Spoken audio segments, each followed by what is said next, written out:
ప్రేక్షక మిత్రులందరికీ కూడాను శుభాకాంక్షలు. సద్గురు జ్యోతిషాలయం నుండి 2025 జూన్ రాశి ఫలితాలని మనము ఈరోజు తెలుసుకోబోతున్నాం. మా ఛానల్ ద్వారా చూస్తున్నటువంటి ప్రతి ప్రేక్షక మిత్రులు కూడా మీ యొక్క అమూల్యమైనటువంటి సమయాన్ని ఇచ్చేసి చూస్తున్నారు కానీ కాస్త like and subscription and share చేస్తే మాకు ఇంకో కొంచెం ఎంకరేజ్మెంట్గా ఉంటుంది.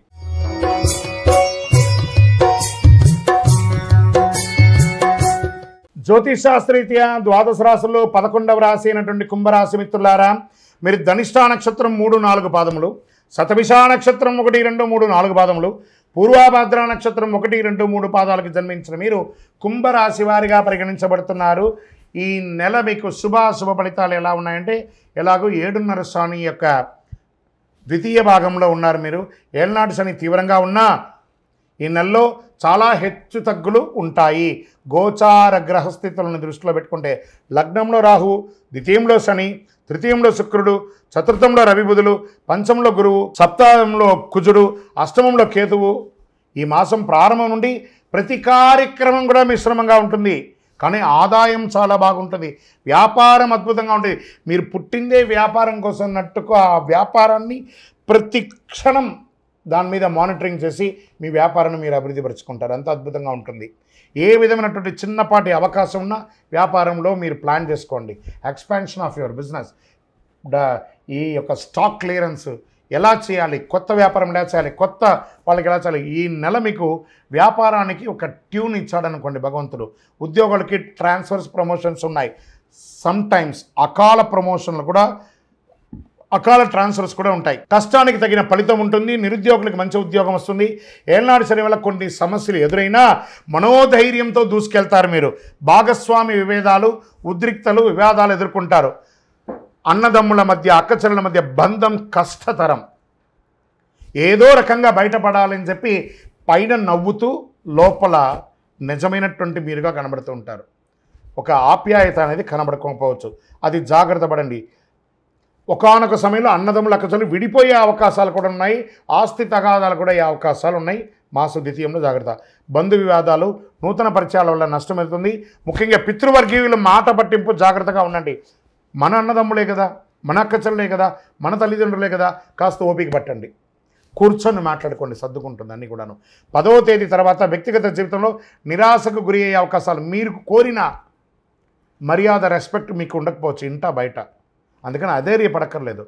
కొన్ని రోజులే కదా, మళ్ళీ సర్దుకుంటాం. అతి ధైర్యం పనికిరాదు, అతి ఓపిక పనికిరాదు, అతి పిరికితనం కూడా పనికిరాదు. ప్రేమ వివాహాలు ఈ నెల బెడిసి కొడుతుంది. స్థిరాస్తి వివరాలకి ఈ మాసం అనుకూలమైనది కాదు. మాస ద్వితీయంలో ఎప్పటి నుంచో నిలిచిపోయిన పనులు పూర్తి చేసుకుంటారు. ఇంట బయట గౌరవం పెరుగుతుంది. బంధుమిత్రులతో వివాదాలన్నీ నిదానంగా సర్దుకుంటాయి. రహస్య శత్రువులను గుర్తించి రాజకీయాల నుండి కాపాడుకుంటారు. విదేశాల్లో నివసించేవారు మంచి మార్పులు పొందుతారు. భూములు, రియల్ ఎస్టేట్ క్రయ విక్రయాల్లో జాగ్రత్త. పెట్టుబడి పెట్టేటప్పుడు జాగ్రత్త. మీ సీక్రెట్స్ మీలోనే ఉంచుకొని కానీ ఇతరులకు చెప్పకండి, మా వాళ్ళే కదా అని జాగ్రత్త. అసాంఘిక కార్యక్రమాలు జాగ్రత్త. వివాహేతర సంబంధాలు జాగ్రత్త, దానివల్ల అవమానపడతారు. ఆరోగ్యాన్ని నిర్లక్ష్యం చేయొద్దు. విద్యార్థులకి చాలా ఇది ఒక మంచి సమయం కూడా చెప్పచ్చు. మంచి అవకాశాలు వస్తున్నాయి, మార్పులు వస్తున్నాయి. వెయిటింగ్ లిస్ట్లో ఉన్నటువంటి మీ యొక్క మార్క్స్ కానీ, లేదా రిజల్ట్స్ కానీ, లేదా వీసా కానీ, లేదా ఉద్యోగం కానీ అవన్నీ కూడా యాక్టివేట్ అయ్యి అద్భుతం అవుతున్నారు. క్రీడాకారులకి చాలా అద్భుతమైనటువంటి సమయం చెప్పచ్చు. రాజకీయ నాయకులకి కాస్త మిశ్రమం అండి. ప్రజాక్షేత్రంలో వెళ్ళేటప్పుడు నోరు అదుపులో పెట్టుకోవడం మంచిది. తస్మాత్ జాగ్రత్త. షేర్ మార్కెట్ మిశ్రమం. మీడియా రంగం వారికి మిశ్రమం. ఐటీ రంగం వారికి కాస్త ఆశాజనకం. జాతకం అంటే ప్రతి ఒక్కరికి కూడా ఒక భయం. ఈ నెల నాకు ఎలా ఉంటుంది, వ్యాపారం ఎలా ఉంటుంది, ఉద్యోగం ఎలా ఉంటుంది, ఆర్థికంగా ఎలా ఉంటానని ఒక భయం ఉంటుంది. దాన్ని తీసేయడం కోసమే ఈ యొక్క నెలవారీ గోచార గ్రహస్థితులు. ఈ గోచార గ్రహస్థితుల ద్వారా వచ్చే ఫలితాలు మీ వ్యక్తిగత జీవితానికి ఒక 30% మాత్రమే వర్తిస్తుంది. మీ యొక్క వ్యక్తిగత జాతకం ద్వారానే సంపూర్ణ జాతకం అనేది వస్తుంది. మళ్ళీ చెప్తున్నాను, జాతకం అనేది పడుతున్న వర్షానికి ఒక గొడుగు మాత్రమే, కానీ జాతకం జీవితం కాదు.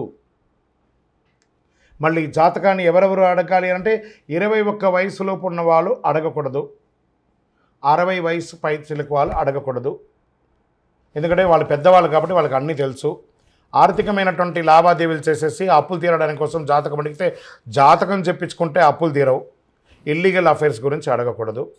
నమస్కారం. అదృష్టం రోజులు జూన్లో 1, 3, 7, 9, 13వ తారీఖులు బాగుంటాయి. అదృష్ట సంఖ్యలు 3 మరియు 7 బాగా ఉంటుంది. చంద్రాష్టమం 4వ తారీఖున 7:35 నుండి 6వ తారీఖున 8:06 రాత్రి వరకు చంద్రాష్టమం ఉంటుంది. జాగ్రత్త. ఆదిత్య హృదయం వినండి. విష్ణు సహస్రనామ పారాయణం చేయండి. సుదర్శన మహాయంత్రాన్ని ప్రార్థన చేయండి. పేద విద్యార్థులకి బట్టలు కానీ పుస్తకాలు కానీ ఇవ్వండి. మీ ఇష్ట దైవంలో కులదైవం దగ్గరికి పోయి మీ వయస్సు ఎంత ఉందో అన్ని దీపాలు వెలిగించండి. 48 రోజులు పూజ చేసినటువంటి అతి శక్తివంతమైనటువంటి కరుంగాలిమాలను ధరించండి. ఆరోగ్యంగా, ఐశ్వర్యంగా, విజయంగా, అద్భుతంగా ఉంటారు. ఇంకనూ మీ యొక్క వ్యక్తిగత జాతకానికి కింద కనబడుతున్నటువంటి నెంబర్కి పేరు, date of birth, time of birth, place of birth WhatsApp చేయండి. విజయోస్తు. మీరందరూ కూడాను ఆయురారోగ్య ఐశ్వర్య భోగభాగ్యాలతో ఉండాలని అఖిలాండ కోటి బ్రహ్మాండ నాయకుడు శ్రీ ధర్మశాస్త్ర అయ్యప్ప స్వామి వారిని ప్రార్థిస్తున్నాం. మీరు తిరుపతికి వచ్చినప్పుడు అయ్యప్ప స్వామి వారి 18 అవతారముల దేవాలయాన్ని బ్రహ్మశ్రీ డాక్టర్ చంద్రమణి గురుస్వామి గారు నిర్మించి సమాజానికి అంకితం ఇచ్చారు. జీవకోణ అనే ప్రాంతంలో తిరుపతిలో రైల్వే స్టేషన్ నుండి బస్టాండ్ నుండి 3 కిలోమీటర్ల దూరంలో ఉంటుంది. రండి, దర్శనం చేసుకోండి, అనుగ్రహం పొందండి. విజయోస్తు. వందే మాతరం, వందే మాతరం, వందే మాతరం.